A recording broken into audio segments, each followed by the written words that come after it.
evening, students. This is Mrs. Saujanya Phillips, and welcome to this STROM Overseas webinar session on the Nipissing University.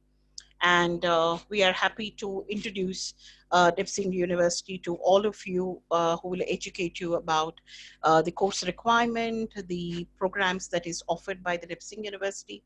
It's a public university which offers bachelor's and postgraduate diploma programs for students. We have our official university representative, Sarah Taylor, who is an associate register recruitment, who would be walking us through the university, who would be, educating us with regards to the university requirements, and you get to know a lot more about the university personally, what Sarah would, walk us through. So all of you, please be attentive. You can always ask your question and answers.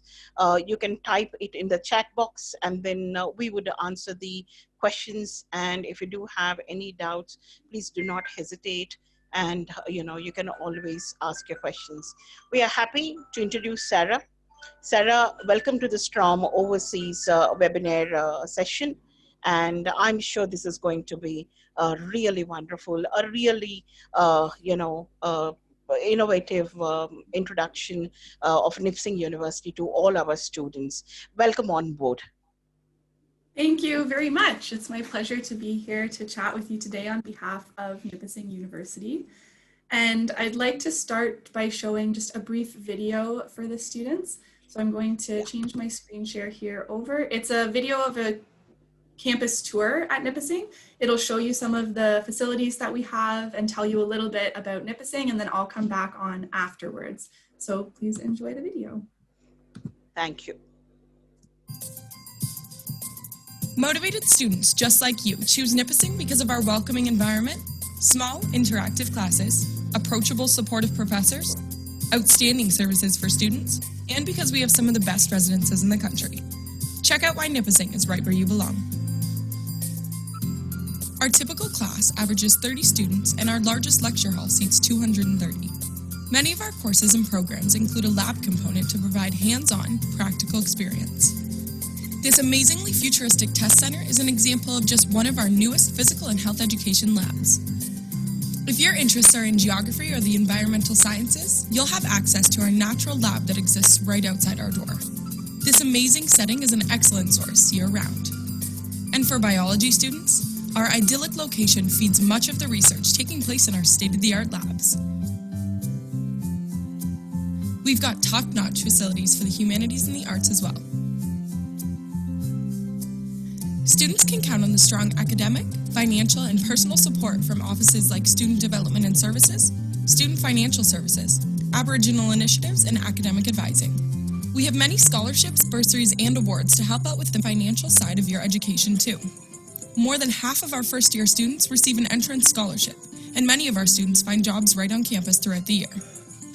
Our award-winning Harris Learning Library features many large and open spaces flooded with natural light. It's centrally located on campus and offers a comfy place to do research, study on your own, or meet up with friends. You'll learn as much outside of the classroom as inside. By taking part in Winter Carnival, acting in a Students on Stage play, or joining the Geography Club, you'll meet new friends, expand your mind, and make your campus experience so much more fulfilling. Our newly expanded Student Athletics Center can help you achieve balance in your busy life. Enjoy a workout or fitness class and don't worry about the membership. It's included in your student fees. If you love the outdoors, go for a hike on our 20 kilometers of trails that are right on campus. Or lace up your skates on the rink located steps outside of residence. If you're a sports fan, cheer on your varsity Laker teams and make some noise at a home game. Check out our 2 cafeterias that serve up all your faves.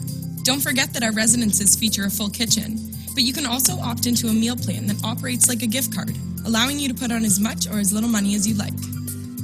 So why choose Nipissing University? Because we focus on your success.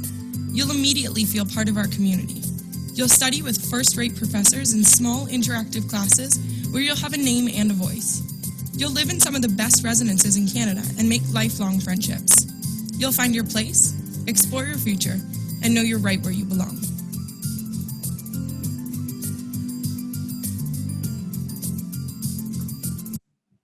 Thank you everyone for, again, joining today and watching that short video. Hopefully it gives you an idea of some of the spaces that we have on our campus, a little bit of what Nipissing looks like, and some beginning information on Nipissing University. I am happy to be here with you today. As was mentioned, I'm the Associate Registrar for Recruitment, so I often speak to our future students, letting them know everything that Nipissing has to offer. For those of you who may not know, Nipissing University is located in North Bay, Ontario. We're about 3.5 hours north of Toronto, 4 hours west of Ottawa, which are bigger cities that students are usually familiar with. I think that North Bay is the perfect city. It's got all of the city amenities that you would need or look for, things like malls, movie theaters, a music and art scene, all kinds of fun stuff for students to do, as well as public transit. There's a bus system that runs through the city that students get access to with their student card. And that is a very clean bus system. It's good and reliable. It helps students get from the campus into the city if they're going to a mall or a movie theater or doing their groceries, things like that. So it's got all of those amenities, but it's also situated in the beauty of Northern Ontario. I think when folks are thinking about visiting Canada or Ontario, they often think of those picturesque lake photos like the one at the bottom of this screen, or they think of forest and all of these beautiful nature photos. That's what North Bay has. While being a great city, it also has all of that nature that students often think of. So Lake Nipissing, which is pictured in the photo on the slide that you see, is just minutes away from our campus. We also have Trout Lake that's close by and a number of other smaller lakes as well. The campus itself backs on to about 20 kilometers of hiking trails that run through Canadian Shield Forest and lead to a waterfall. So it's really quite a beautiful place. And if students are interested in outdoor activities, there's lots of summertime pieces as well as winter. And I know that a lot of our international students have had a lot of fun learning about different Canadian winter activities and participating in those. Things like learning how to skate or trying skiing, Nordic skiing, or possibly downhill skiing if they're feeling brave that way, as well as seeing things like tobogganing and all of that for sometimes the first time when they're coming to visit us. You saw a little bit of our campus in the video, but these are pictures of some of those facilities as well. We have an education center, which is where the majority of your classes will take place. One of the benefits of Nipissing University is that our campus is self-contained, which means that we're not spread out throughout the city. We're all located in one place, so it's very easy for students to navigate and find their way, especially when they're new. In the education center, with all of your classes taking place in this one building, it's also easy to get between your classrooms. You never have to worry about running across campus with 10 minutes in between your classes to get to your next lecture. It's all inside the same building, which is also nice during the winters, so you don't have to go outside very often. In addition to the education center, we have a beautiful athletic center. You can see the turf field is pictured here, as well as some of our exercise science labs. Students all get access to the athletic center as part of their student fees. This includes access to weights and cardio room, gymnasiums, classes like Zumba, Pilates, or yoga. And for students who might be interested, there are athletic teams as well. We have intramural teams where students can just get together with groups of friends for fun to play. And we have varsity teams, which are more competitive. They compete against other universities in Ontario and Canada. And if students are interested in any of the varsity sports, I highly recommend that they connect with coaches as soon as they can, because that is a competitive process to get on those teams. The center smaller picture in the screen that you might see is of the library, which was also pictured in the video that we saw. It's a bright and beautiful building with a lot of windows and natural light. There's lots of study space, whether you're looking for group study spaces where you can chat together, or individual quiet study spaces offered as well. There's lots of resources here, both print material if you're looking to take books out, or online resources if you're looking for e-journals. And the staff here are wonderful and helpful with helping students figuring out how to navigate the resources that they might need, and also helping them with finishing up papers and things like that. If you need help with citations or any of those pieces, they may be able to help you as well. The picture in the top right-hand corner of the individual doing printmaking is at our monastery, and the monastery is used for specifically our fine arts program, and there's studio space there for students who might be doing sculpting, printmaking, painting, drawing, any of those kinds of activities. And at the bottom right-hand corner, the largest picture in the screen is our brand new student center. It's almost finished being built. It's opening this year, either this fall or early in the winter term. And it's a space dedicated entirely to students just like you. That will be definitely here by the time you're able to come and join us. It'll be open, it's got study spaces, it's got space for the Nipissing University Student Union, as well as restaurant, bar, all kinds of different things for students. A big part of being at Nipissing University is the student life and the involvement. Our students take a lot of pride in being involved in their Lakers community. And in particular, we've had a lot of international students get really involved and ingrained in the community, and they seem to have a great experience, and we really appreciate all of the wonderful skills and knowledge that they bring to our community as well. There's various pictures here, but really what I'm trying to communicate is that there's something for everyone. There's clubs that students can join, and clubs range from being oriented around your program if you're looking for more experience in the field of study. As an example, we have a criminal justice society that would pair with our criminal justice program. If students are interested in getting more experience in the criminal justice field outside of their classroom, the club might be a good social option for them to meet peers that are interested in that as well. But there are also clubs that are just for fun. And actually we have a student who joined us from India who started an international club as well. So students can get involved there and meet their peers from all around the world. Outside of clubs, there's lots of other ways to get involved. I mentioned that there's athletic teams students can be involved in. If you don't want to play a sport, you can also watch the varsity games. Most of them are free for our students. And there's all kinds of other activities that happen on the campus throughout the year. We have a welcome powwow to celebrate our Indigenous students here and the history that we have being situated on Nipissing First Nations territories and lands here in North Bay. And we have other activities run by NUSU. They do movie nights, game nights, formals, all kinds of stuff for students. So there's lots of chances to meet people and get involved. For students who may be interested in living in residence, we have 3 residence buildings that are typically for new students to North Bay, which are apartment style. And our 3 buildings have 4 bedrooms in the apartment, 2 washrooms, a kitchen, and a living space. Every student that lives in Nipissing's residences get their own private bedroom with a locking door, but you'll share the apartment space with 3 other people.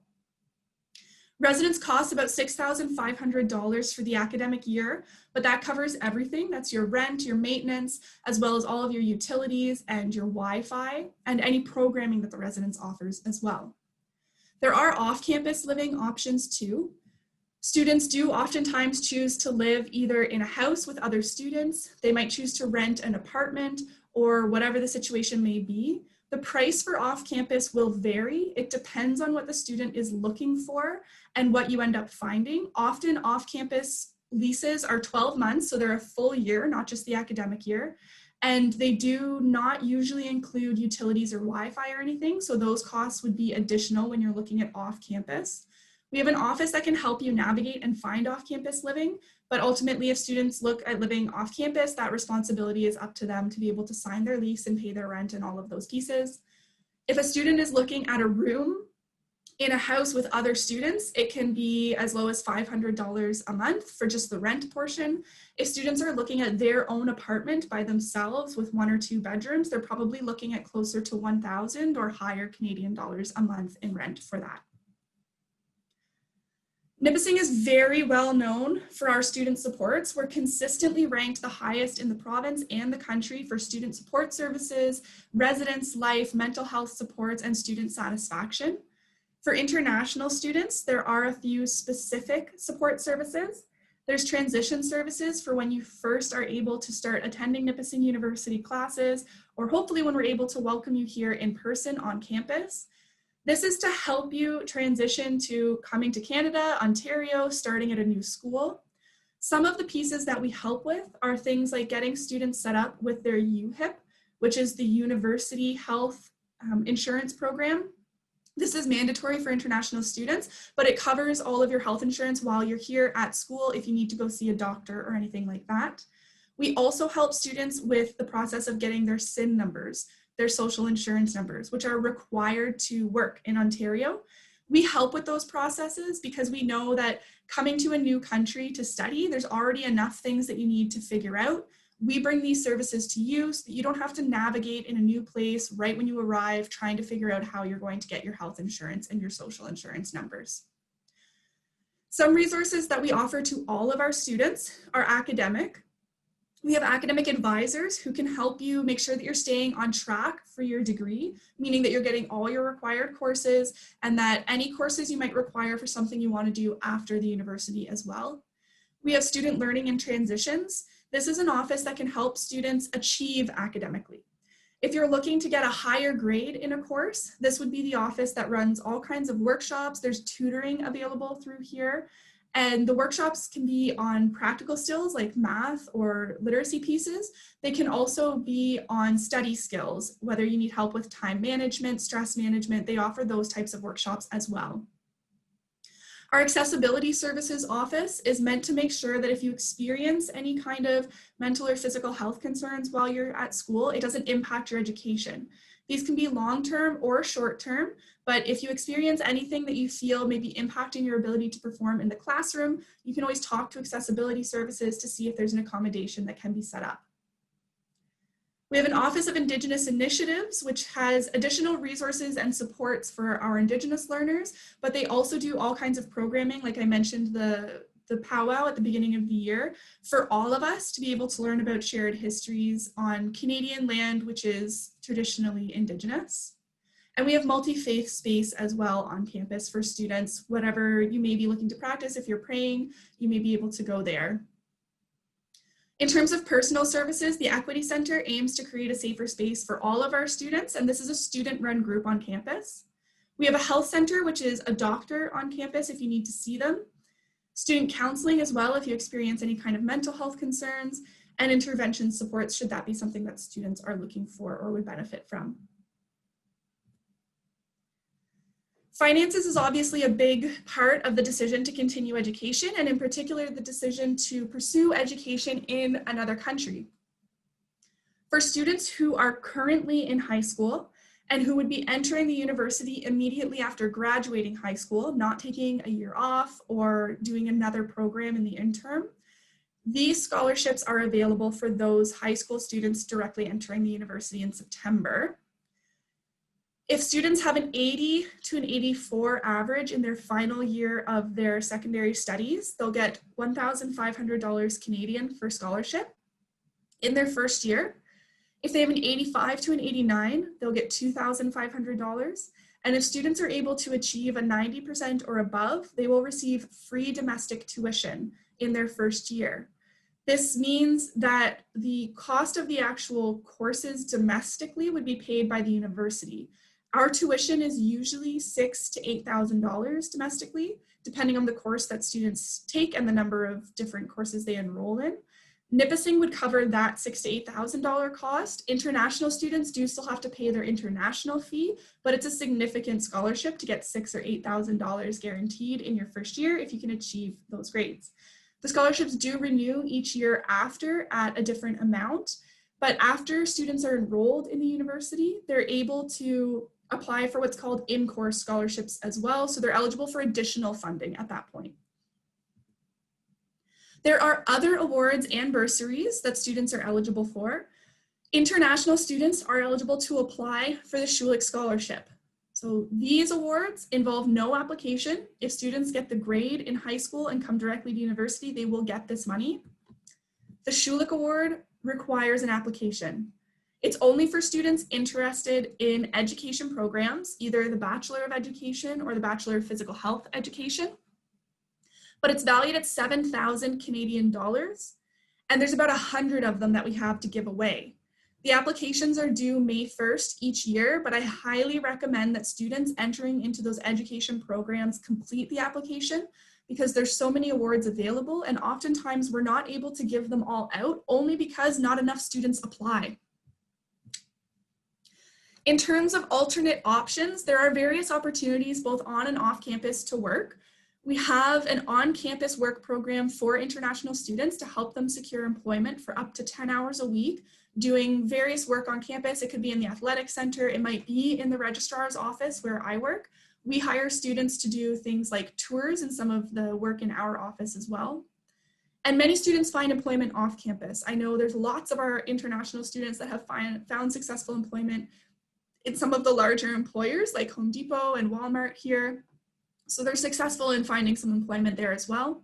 I mentioned the in-course scholarships. As soon as a student is actually studying with Nipissing University, they're eligible to apply for in-course scholarships. And there's often also external scholarships and awards that we don't administer, but we always encourage students to look at different resources and see if there's any money available for them there. In terms of estimated costs, you can see on the chart what a student should expect for 1 year of study at Nipissing. Our international tuition is around 19,000 Canadian dollars, which is actually lower than a lot of other Ontario universities. I mentioned that if students choose to live in residence, the cost is about $6,500 for the year. We do have meal plans available, but they're optional, and many students choose simply to buy their own food and cook for themselves. But meal plans are $1,100 for each term, so around $2,200 for the year. Basically, in total, students should be looking at about 33,000 Canadian dollars for a year of study, and it is Canadian dollars, which is nice as well. It's not the US dollars. These are undergraduate programs of study at Nipissing University. We have a wide range of programs: Bachelor of Arts, Sciences, and professional degrees. Bachelor of Arts includes things like anthropology. We have a psychology Bachelor of Arts, philosophy, political science, geography, these types of programs. Bachelor of Science includes things like mathematics, computer science, as well as a psychology Bachelor of Science. So there's both options there. And our professional programs are things like nursing, social work, teaching, where people get a professional degree and they're eligible for a professional designation afterwards. There is one program that's not listed on this list. It's new this year, so we're taking applications at the moment. And the first intake will be next September, but that's our our data program. It's eligible for international students such as you. And if you're interested in data science, I highly recommend checking it out. There should be some information available soon through MSM. We're working on some materials to show a little bit more about what the program is to be able to disseminate that. But if you're interested in data science, I recommend keeping an eye on the information when it becomes available. These programs are programs that you would have to already have a university degree to be eligible for. Our post-baccalaureate programs require that your university degree not be in an area of business. So students would not be eligible if they've done BCom or finance, marketing, any of those kinds of programs. And this is because these 2-year post-baccalaureate diplomas are structured for students who have no business background, meaning that a portion of the coursework is foundational. If students already had a business background, they wouldn't be eligible for those foundational courses, and the program would be less than 2 years at that point. So we don't admit if you have a business background, but they're made for students who, for instance, maybe took engineering and who have a lot of technical knowledge, but would like to move into either a managerial role or start their own business. They have the technical knowledge from their engineering background to do so. Now they can do these post-baccalaureate diplomas for 2 years to get the business knowledge to be successful in translating what they already know into a business area. You can see the areas that we offer for study: business administration, finance, human resources, international business, and marketing. And there's 1-year certificates available as well: human resources and general management. The programs on the other side of the screen are our graduate programs. These would be if you already hold an undergraduate degree and you're interested in studying something related to that undergraduate degree, but in more detail. As an example, if someone has already studied history in their undergraduate and they want more in-depth knowledge and expertise in that field, the Master's of History would be a good option. There's master's programs in arts, sciences, and education, and we have 1 doctorate program in education as well. Nipissing is very well known for our Schulich School of Education. We've been teaching teachers for over 100 years here in North Bay, and the Schulich name is quite prestigious. It's also affiliated with a few other schools in Ontario, but there's only one of each field of study. The Schulich School of Education is at Nipissing. There's a Schulich School of Business and a Schulich School of Engineering as well. So it's quite a well-known name, and it speaks to the quality of our program. Students who might be interested in being a teacher for kindergarten through grade 12 here in Ontario would be able to take the Bachelor of Education program. This is what qualifies you to teach in Ontario. There's two ways to take it. The concurrent education program means that you will complete an honors undergraduate degree as well as your B.Ed at one time. It's 6 years total, and you get 2 degrees at the end. So that means that you're completing one of these programs, that it's an honors program, and your B.Ed in one go. The consecutive education program means that you already have a university degree, and now you just need the 2 years of the Bachelor of Education program. So there's a couple of options there for students. I mentioned that there's a Schulich Scholarship available for students as well, which is affiliated with this school of study. And as you can see, it is the education, both the consecutive and concurrent, and the Bachelor of Physical Health education that's wrapped into the Schulich School, which is why the Schulich Scholarship is available for all of these students.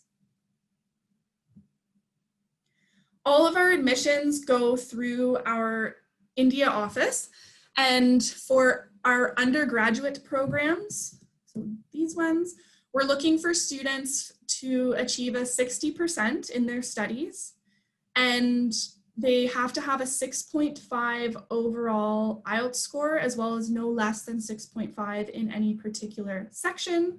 Those criteria also apply to the post-baccalaureate programs. And then for our graduate programs, they are able to have 6.5 overall in IELTS and 6.5 in sections, no less, except we'll accept a 6 in, I believe it's writing for those. I can double check that in just a moment. While I'm doing that, this is all that I had to share with you about our programming right now.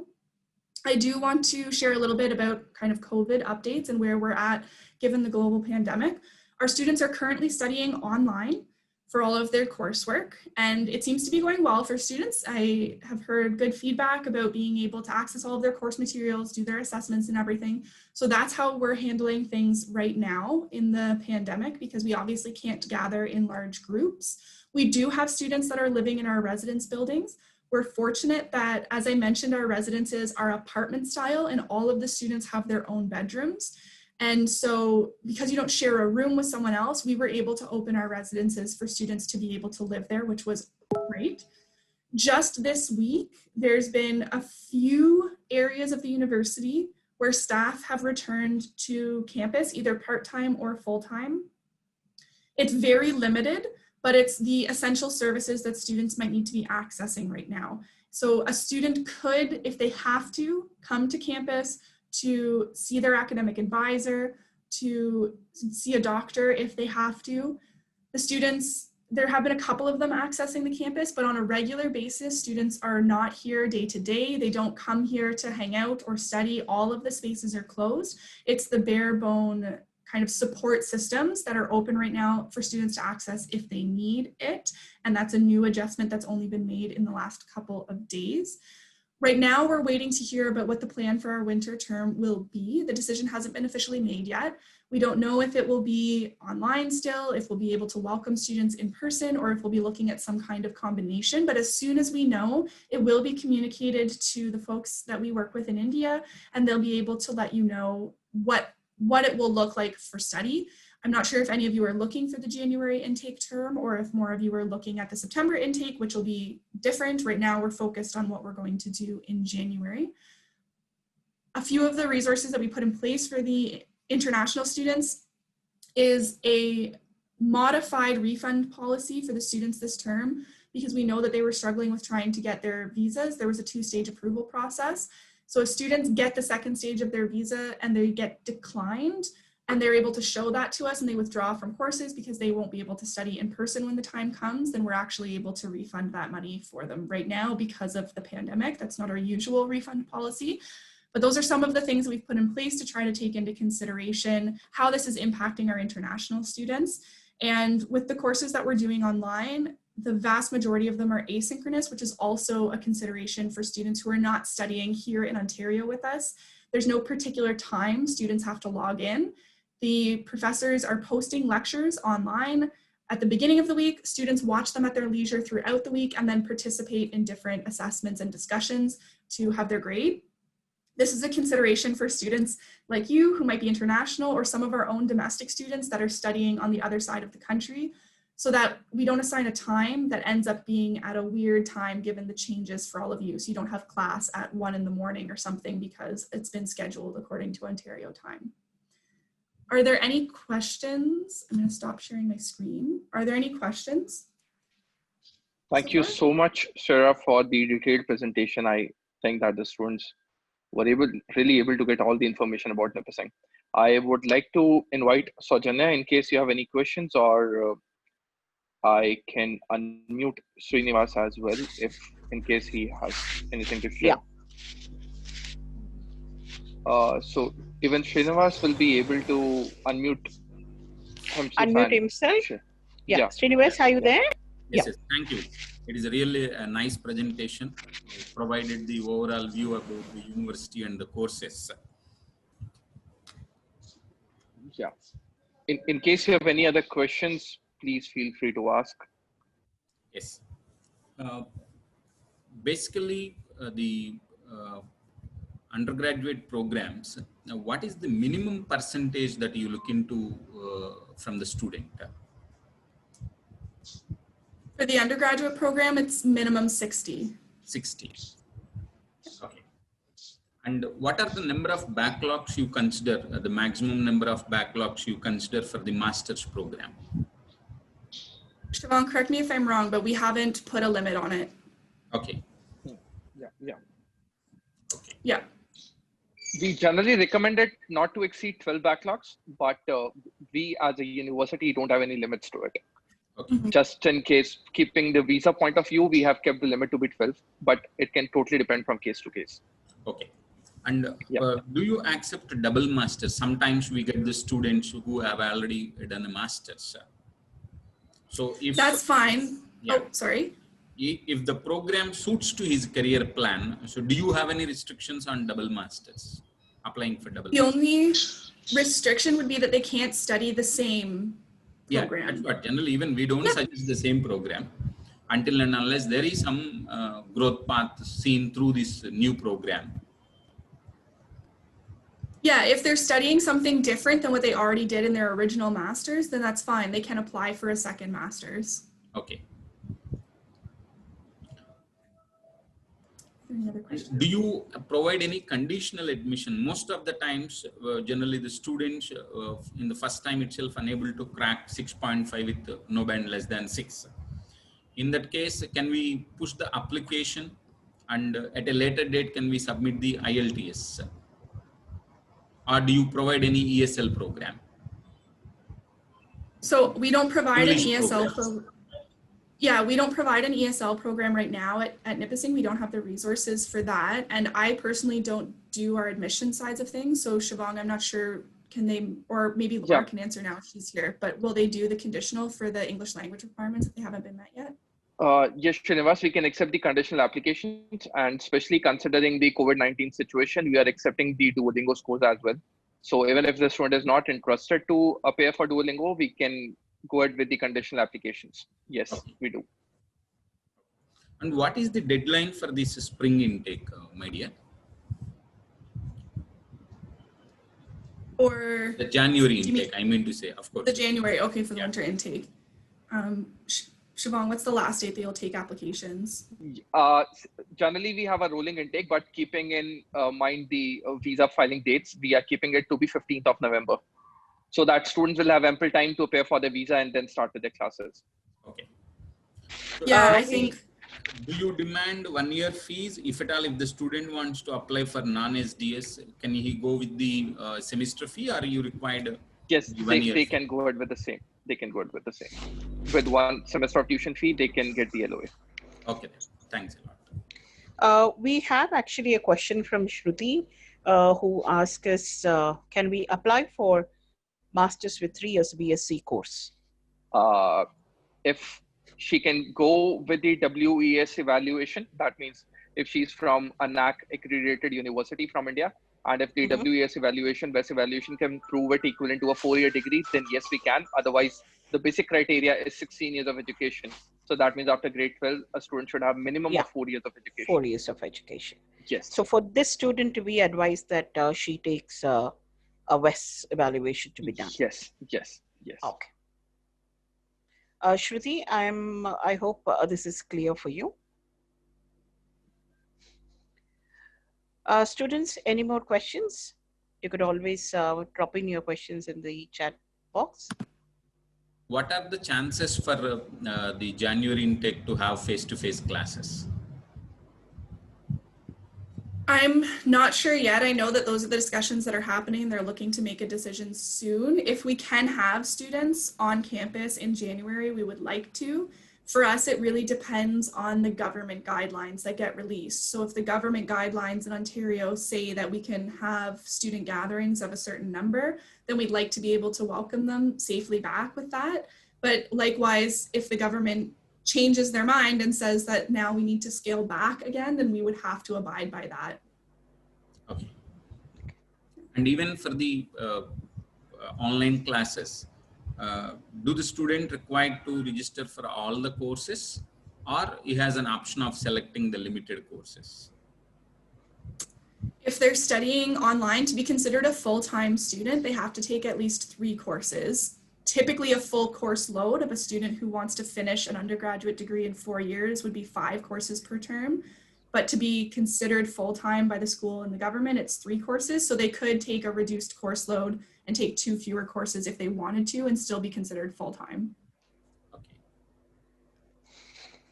Yeah. Is the same the graduate student too? That one I'm not as sure about. I can check and get back to Siobhan for you, because the graduate students don't have as much coursework if they're doing a thesis-based program. Okay. So I would have to check what defines them as being full-time study. Shivan, I think in the Q&A section, we have 2 questions waiting for us. Please tell us about co-op program availability. Program availability, do you mean the likelihood of admission? Sarah, if you can throw some light on the same. Co-op. Yeah, the student is asking about the co-op program availability. Internships. Yeah. Oh, co-op availability. Or if they'll be paid or unpaid. Yeah. Most of our experiential pieces right now are unpaid. Students have sometimes placements, which are mandatory portions of their degrees, typically in professional degrees like education, social work, nursing. They have mandatory placements to complete the requirements. And then there are also opportunities in other programs to do work as part of your coursework, but they're often unpaid. Our business program is trying to implement co-op that would be paid for students, but this is a new initiative, so I don't know yet what the average pay for students would be. I think they're aiming obviously for it to be higher than minimum wage, but I don't have too many details yet on it because it's something that they're just looking at launching now.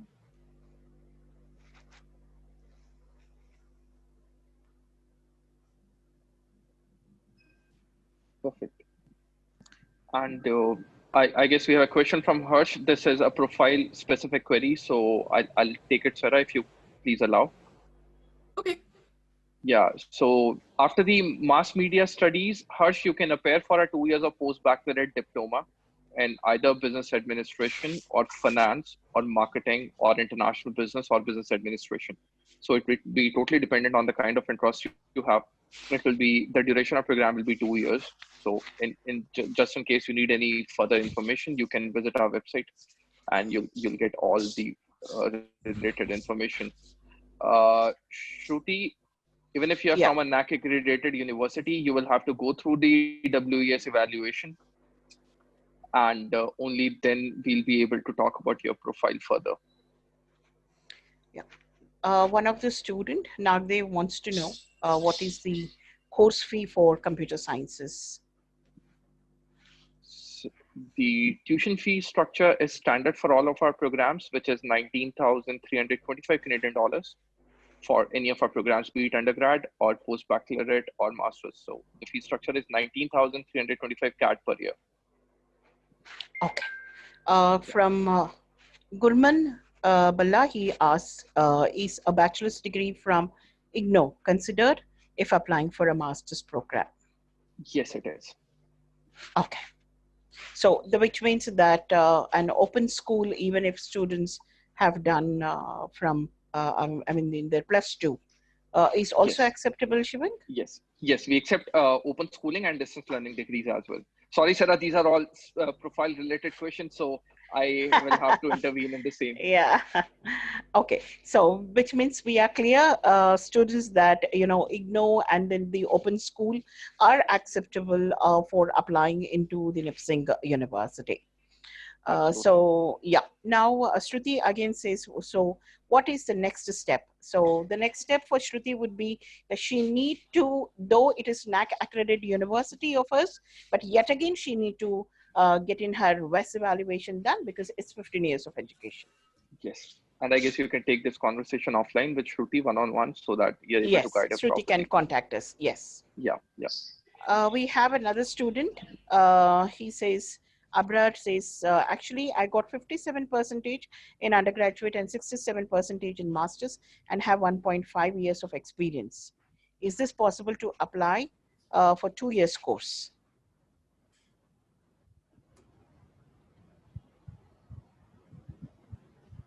So they had lower than 60 in the undergraduate, but higher than 60 in the master's? Yes. And are they looking at the post-baccalaureate or are they talking about another master's degree? Post-baccalaureate diploma. Post-baccalaureate. Okay. That decision would, I guess, be up to Heather and Laura. I think usually we try to look at their most recent education. So if the most recent education is the master's, then that may be the one that's considered, but it depends. If the master's is only a 1 or 2 year program, they may want to look at the undergraduate as well. So I think that would be up to Laura and or Heather to make a decision for admissions on those kind of a case-by-case basis. Okay.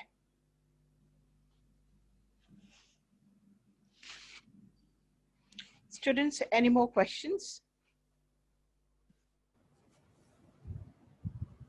I guess rest of them are quite generic queries which can be taken offline as well. Yeah. So anything on the ending notes, Sajanya, you would like to conclude us, Srinivas? Yeah. Srinivas, maybe if you could kindly put in your number, Srinivas, for the students in case they have something to ask us or, they can reach us. If you could kindly put in your number, if you don't mind. Is that okay? Or you want me to? Yeah, definitely. I'm doing that. Yeah. Put it in the chat box, Srinivas. Yeah. Thank you so much, Shivang and Sarah. Thanks a lot for taking out your time and, guiding us, talking about your university. It was really nice to know about so many things. And I'm sure we would have, good students getting into Nipissing University. Shivang, thank you so much for initiating this with STROM. Very much appreciated. Thanks a lot. It's always a pleasure to be associated with STORM and looking forward for a great partnership. Thank you so much. Thank you so much, Sarah. Thank you so much, Laura. I'm sorry I couldn't introduce Laura. She joined in late. Laura is the international admissions officer who has joined Nipissing University. So she'll be assisting us with all the international applications from now onwards. Oh, that's nice. Thank you, Shivam. Thank you, Shivam, for the introduction. Looking forward to work with you. Thank you so much for joining us, Laura. Thank you so much. Thank you. Thanks. Have a great day, everyone. Bye-bye. Thank you so much. Thanks a lot. Yeah, bye-bye.